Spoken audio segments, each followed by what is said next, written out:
Let's take a look at this problem right here, which is a great example of where decimals are being used in the real world. So David is drawing a blueprint for a model home, and due to the scale he used, the width of the bathroom floor is 18/100ths of an inch on his paper.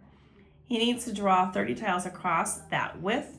What is the width of each of the individual tiles in his sketch in inches?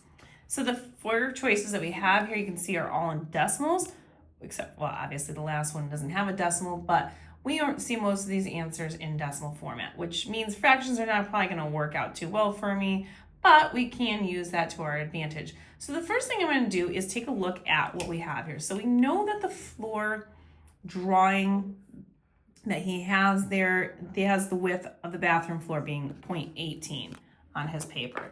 So we're going to start off with writing that. That's going to be our numerator, 0.18, and that is equivalent to the 30 tiles that we have as the width. So this is what the equivalency is. It's 0.18, and that is in inches, and it's over 30 tiles. So I can do a couple of things here. What I'm going to do is, again, looking at the problems I have, we're going to take this and we're going to take top dog, which is the 0.18, and we're going to put that in the doghouse. And then we are going to go ahead and we are going to do the 30 over here.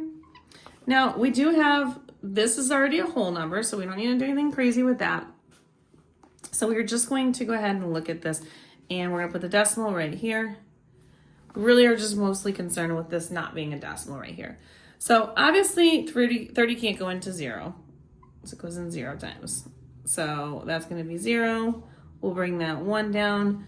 Obviously 30 can't go into 1 either. So that's going to be a 0 as well. And that's going to be 0. Now right here off the bat, we got 1 left over. I'm going to bring that 8 down. Okay, now looking at my choices so far, we already are at 0.0 on this. So if I'm looking at this, 0.0, C and D are not options that we can choose from. Those are going to be crossed off because they can't be possible. So moving on, it's got to either be A or B.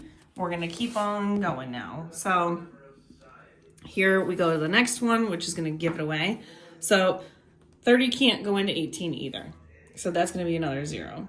So as you can see, we have done nothing. Well, we've done a lot, but we haven't done anything really yet. So I know my answer is A because that one is 0.006 versus 0.06. And then this last one, 30 can go into 100, and I have to move an extra 0 here. It can go into 186 times. And so that will be perfect. It goes in evenly with a 0 remainder. And if you want more questions like that, you can find them on my YouTube, Instagram, and TikTok at YouWantAlgebra. All these are located in the ASVAB playlist. Don't forget to like, share, follow me for more, and I'll see you soon.